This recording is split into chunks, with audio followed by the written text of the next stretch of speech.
ओम श्री गणेशाय नमः। स्वागत है आप सभी का।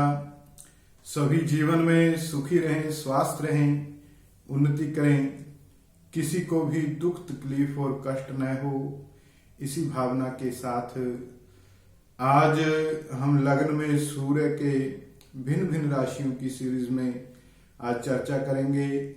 लग्न में सूर्य तुला राशि में, जब लग्न में सूर्य तुला राशि में होता है, जातक के जीवन के ऊपर कैसा प्रभाव पड़ता है, इस विषय के ऊपर हम विस्तार से चर्चा करेंगे।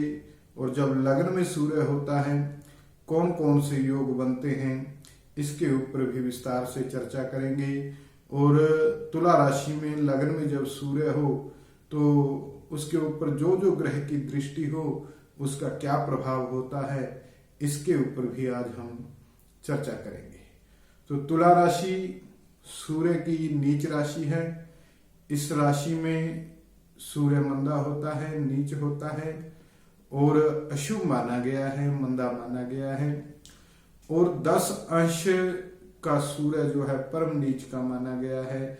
ऐसा कह सकते हैं कि 10 अंश का सूर्य सबसे ज्यादा मंदा फल तुला राशि में देता है। तुला राशि वायु तत्व राशि है और शुक्र की अपनी राशि है और शनि की यह उच्च राशि है। तो जिन जातकों का जन्म कार्तिक मास में होता है उनका सूर्य अक्सर तुला राशि में होता है। और सूर्योदय के आसपास जिनका जन्म होता है उनका सूर्य लग्न में होता है।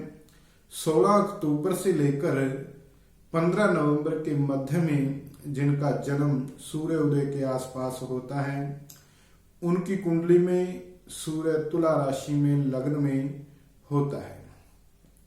तुला राशि के नक्षत्र हैं चित्रा, स्वाति, विशाखा का 3 चरण तक।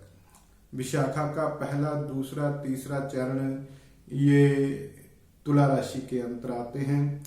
और भाव यह है कि सूर्य तुला राशि में होगा तो इन 3 नक्षत्रों में से किसी नक्षत्र में हो सकता है। लग्न में जब सूर्य होता है तो वह भाव बल को प्राप्त करता है, भाव बली होता है, उसका प्रभाव कुछ बढ़ जाता है। तो जब आपकी कुंडली में सूर्य होगा लग्न में तो उसके अंशों का बहुत महत्व रहता है। अंशों से ही अनुमान होता है कि सूर्य फल देगा या नहीं देगा, क्योंकि आपका लग्न स्पष्ट जो है उसके अंश जितने होंगे, अगर उन अंशों से सूर्य आगे चला गया है तो सूर्य का अच्छा या मंदा फल बहुत कम होगा, ना के बराबर हो सकता है। किंतु यदि लग्न के अंशों से सूर्य के अंश कम हैं तो निश्चय ही सूर्य अपना अच्छा या मंदा फल आपको दे सकेगा, उसका प्रभाव आपकी कुंडली में पूरा रहेगा। शास्त्रों के अनुसार तुला राशि में जब सूर्य होता है तो इसके देवता होते हैं भगवान शंकर। और भगवान शंकर की आराधना और भक्ति आदि करके जातक इस सूर्य के मंदे फलों से बच सकता है। ऐसे जातकों को भगवान शंकर की उपासना करनी चाहिए। और भगवान शंकर को रुद्राभिषेक विशेष प्रिय है, तो रुद्राभिषेक से भगवान की आराधना करना इसका विशेष उपाय रहेगा। आइए चर्चा करते हैं, जब लग्न में सूर्य हो तो कौन कौन से योग इससे बनते हैं और कैसा प्रभाव जातक के ऊपर दे सकता है अलग अलग भावों में ग्रहों के अनुसार।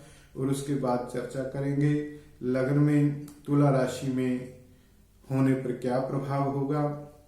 तो सूर्य से पिता का विचार किया जाता है, जातक के आत्मविश्वास का विचार किया जाता है, सरकारी कार्यों का भी विचार किया जाता है।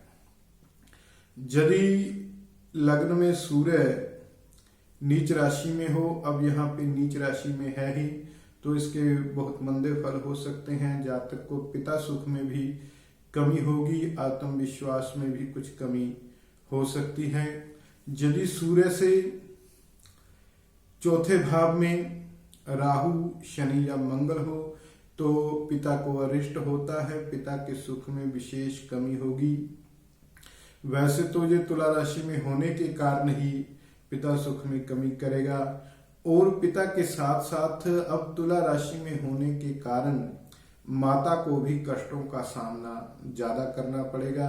मैं कहता हूं कि माता सुख में ज्यादा कमी आ सकती है पिता सुख की जगह, क्योंकि कार्तिक मास का जन्म जो है बहुत अशुभ माना गया है। इससे माता को कष्ट की संभावना ज्यादा रहती है। इसीलिए कार्तिक शांति का प्रावधान किया गया है कि जिनका जन्म कार्तिक मास में हो उनको कार्तिक शांति अवश्य करवानी चाहिए। यह कार्तिक शांति कार्तिक के महीने में ही होती है। आगे इसी योग के ऊपर हम चर्चा करते हैं। यदि सूर्य के ऊपर शुभ ग्रह की दृष्टि हो तो निश्चय ही जातक का पिता दीर्घायु को प्राप्त करेगा, जातक भी प्रतापी होगा और सुखी रहेगा, भाग्यशाली होगा, और जातक का पिता भी कुछ उच्च अधिकारी हो सकता है। यदि लग्न में सूर्य तुला राशि में पाप ग्रहों के मध्य में हो, 12वें भाव में कोई पाप ग्रह हो और दूसरे भाव में पाप ग्रह हो, तो ऐसी स्थिति में पिता सुख में जातक को कमी होगी, पिता को अरिष्ट होने की संभावना रहेगी। यदि कुंडली के 10वें भाव में या 7वें भाव में पाप ग्रह हो तो पिता को अरिष्ट होने की संभावना रहती है, पिता सुख में कमी आती है। यदि सूर्य लग्न में तुला राशि में होने पर मंगल के नवांश में हो और लग्न कुंडली में सूर्य के ऊपर शनि की दृष्टि हो तो ऐसी स्थिति में जन्म से पूर्व ही जातक का पिता घर छोड़ देता है, जब बहुत ज्यादा अरिष्ट उनको हो जाता है। जब जातक भी अपने पिता से जन्म लेने के बाद कहीं दूर जा सकता है। यदि सूर्य से पंचम भाव, सप्तम भाव और नवम भाव में 2 पाप ग्रह युति कर रहे हों तो ऐसे में जन्म से पूर्व जब जातक का जन्म होता है उस समय जातक का पिता किसी बंधन में हो सकता है, किसी जेल आदि में भी हो सकता है। कुंडली के 10वें भाव में जो ग्रह हो, जो राशि हो, उसके अनुसार जातक को अपना व्यवसाय करना चाहिए, जिसमें निश्चय ही जातक को लाभ होता है। व्यवसाय में, ऐसे व्यवसाय में तरक्की होती है। जब सूर्य लग्न में नीच राशि में होता है तो जातक को आयु के 3रे वर्ष में ज्वर रोग से पीड़ा होती है, ज्वर आदि से कष्ट होता है। 3 साल की उम्र में सेहत ठीक नहीं रहती। कुंडली के 7वें भाव में या पंचम भाव में चंद्र हो, 8वें भाव में कोई पाप ग्रह हो तो ऐसे में अल्पायु का योग बनता है, जातक को अरिष्ट होने का योग बनता है। यदि कुंडली के 7वें भाव में चंद्रमा हो, अर्थात जातक का जन्म पूर्णमासी का हो, पूर्णिमा के दिन जन्म हुआ हो और ऐसे में कालीन पुत्र प्राप्ति का योग बनता है, अर्थात विवाह से पूर्व ही, विवाह से पहले ही संतान प्राप्त करना, इस तरह का योग कुंडली में बनेगा। अथवा अविवाहित स्त्री से, कन्या से जातक संतान प्राप्त करता है, इसे कालीन संतान शास्त्रों में कहा गया है। और आगे होने वाले योगों के ऊपर भी हम चर्चा करते हैं। यदि कुंडली में मंगल और शनि की युति 7वें भाव में हो तो जातक को मानसिक रोग बहुत रहते हैं, मानसिक रोग से जातक पीड़ित होता है, भ्रम रोग होता है, जिस कारण बहुत सी परेशानियों का जातक को सामना करना पड़ता है। जब लग्न में सूर्य होता है तो जातक के ऊपर कैसा प्रभाव पड़ता है, उसका स्वभाव कैसा होता है, तो इसके ऊपर विचार करेंगे। जातक अल्पकेश का होता है, बाल जातक के थोड़े होते हैं और कद लंबा होता है, कुछ आलसी होता है। तुला राशि में सूर्य होने से जातक कुछ क्रोधी हो सकता है और ऐसा जातक प्रचंड स्वभाव का भी होता है, अभिमानी होता है। और तुला राशि में सूर्य होने से जातक बहुत प्रतापी होता है, युद्ध आदि में जातक पीछे नहीं हटता, अपने प्रताप से शत्रु को भी अचंभित कर देता है। ऐसा जातक क्षमा न करने वाले होते हैं, जल्दी जल्दी किसी को क्षमा नहीं करते। और लग्न में सूर्य किसी भी राशि में हो तो जातक को नेत्र रोग अवश्य देता है। और इस सूर्य के प्रभाव से तुला राशि में सूर्य लग्न में होने से स्त्री पुत्र बंधु बांधवों से भी जातक का मन जो है वो दुखी रहता है और बहुत सी यात्राएं जातक को करनी पड़ती हैं। संतान सुख में तो निश्चय ही तुला राशि लग्न में होने से कमी होती है। ऐसा जातक यह संभव है कि एक जगह पर टिके न रहे, बार बार जातक को स्थान परिवर्तन करना पड़ सकता है। यदि कुंडली में मंगल पंचम भाव में हो, शनि अष्टम भाव में हो और चंद्र नवम भाव में हो तो ऐसे में ऊंचाई से गिरने से मरण होता है, या ऊंचाई से गिरने से जातक को चोट आदि लगती है, इसका भी ध्यान रखना चाहिए। और लग्न में सूर्य वाले जातक बाग बगीचों में घूमने के शौकीन होते हैं, बाग बगीचे लगाने के शौकीन होते हैं। यदि कुंडली में लग्न में तुला राशि में सूर्य लग्न में है और शनि अष्टम भाव में है तो ऐसा जातक वैवाहिक सुख से हीन होता है, गृहस्थ सुख से प्राप्त नहीं होता, स्त्री को कष्ट होता है, स्त्री सुख से हीन होता है, जीवन साथी के सुख से ऐसा जातक हीन होता है। यदि कुंडली में लग्न में सूर्य तुला राशि में है और पंचम भाव में मंगल है तो जातक संतानहीन होता है, संतान सुख में कमी आती है। तो आप विचार करते हैं तुला राशि में सूर्य होने पर कौन कौन से विशेष प्रभाव जातक के ऊपर होते हैं। सबसे पहले आयु के तीसरे वर्ष में जातक को कष्ट की संभावना रहती है, रोग होता है, ज्वर से पीड़ा की संभावना होती है।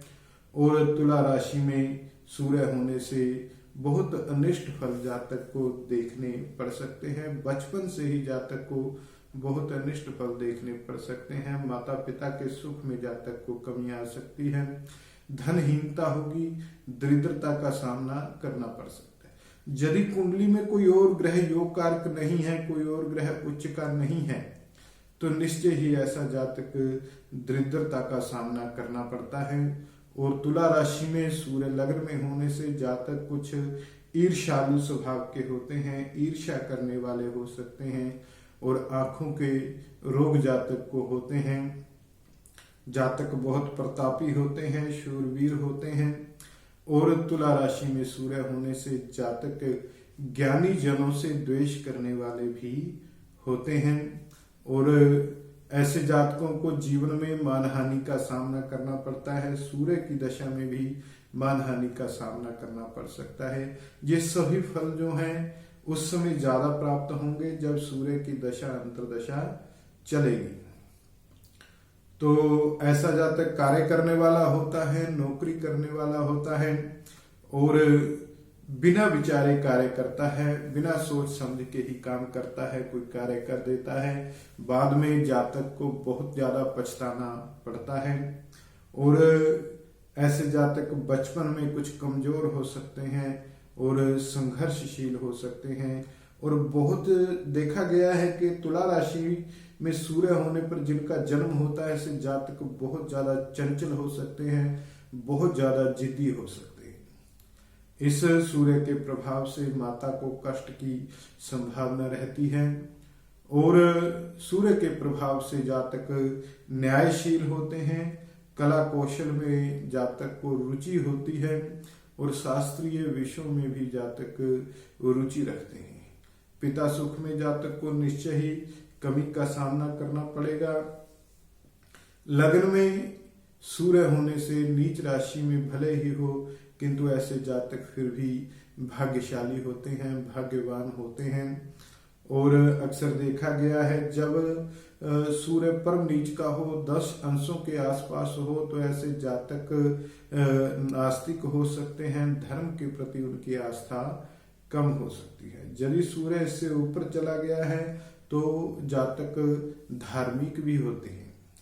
तुला राशि में सूर्य के प्रभाव से जातक जल्दबाज होते हैं, बहुत जल्दी जल्दी काम करने वाले होते हैं, जिससे यह सत्य होता है कि बिना विचारे काम करने वाले बिना विचार के वही काम करते हैं जो जल्दबाजी में करते हैं।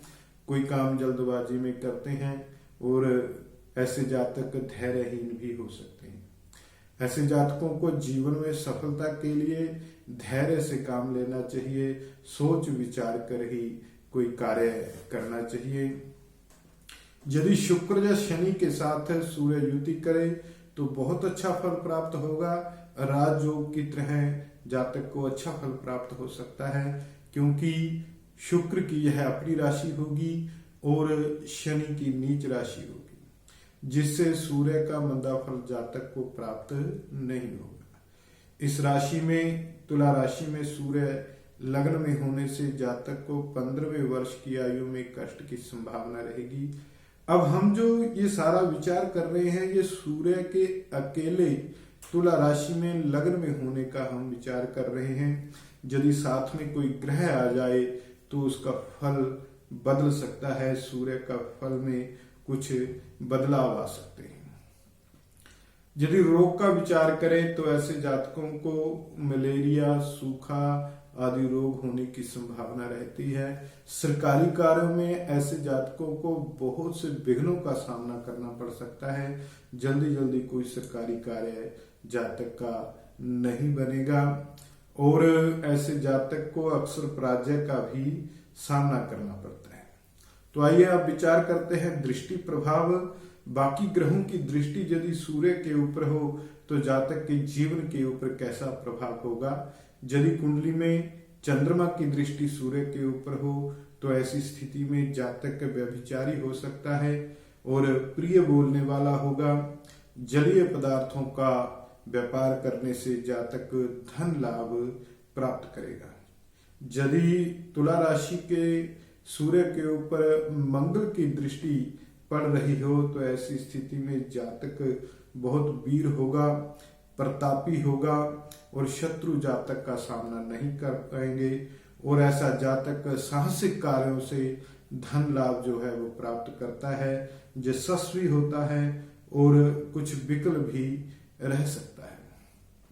यदि बुध की दृष्टि सूर्य के ऊपर हो तो ऐसा जातक जो है गणित विद्या में दक्ष होता है और गणित के माध्यम से जातक धन प्राप्त करता है। ऐसे जातक बैंक आदि में नौकरी कर सकते हैं, जहाँ कोई गणित विद्या से संबंधित कोई पढ़ाई कर सकते हैं और लेखक हो सकते हैं, कलाकार होते हैं और संगीत आदि में भी ऐसे जातकों को बहुत रुचि होती है। संगीत में भी निपुण होते हैं, सुंदर होते हैं और सीए आदि की पढ़ाई भी ऐसे जातक कर सकते हैं।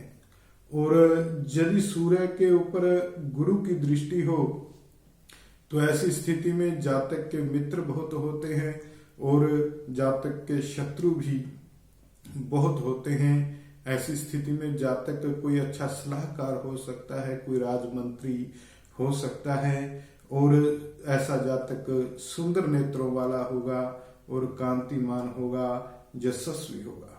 गुरु की दृष्टि का बहुत अच्छा फल सूर्य के ऊपर पड़ेगा। यदि शुक्र की दृष्टि सूर्य के ऊपर हो तब भी राजयोग बनेगा। स्त्री धन आदि का सुख जातक प्राप्त करेगा, बुद्धिमान होगा और कुछ डरपोक स्वभाव का भी हो सकता है। उसके बाद बात करते हैं शनि की दृष्टि और राहु की दृष्टि यदि सूर्य के ऊपर हो तो ऐसी स्थिति में जातक आलसी होगा, धनहीन होगा, दरिद्रता का सामना जातक को करना पड़ेगा और जातक का जीवन साथी कुछ वृद्धावस्था वाला हो सकता है। ऐसा जातक क्रूर स्वभाव का होगा और स्वास्थ्य भी खराब रह सकता है। यह है सूर्य का तुला राशि में लग्न में प्रभाव। यदि आपकी कुंडली में भी सूर्य लग्न में तुला राशि में बैठा हुआ है तो अपने अनुभव, अपने विचार कमेंट में जरूर लिखें। जय श्री कृष्णा, जय श्री राम।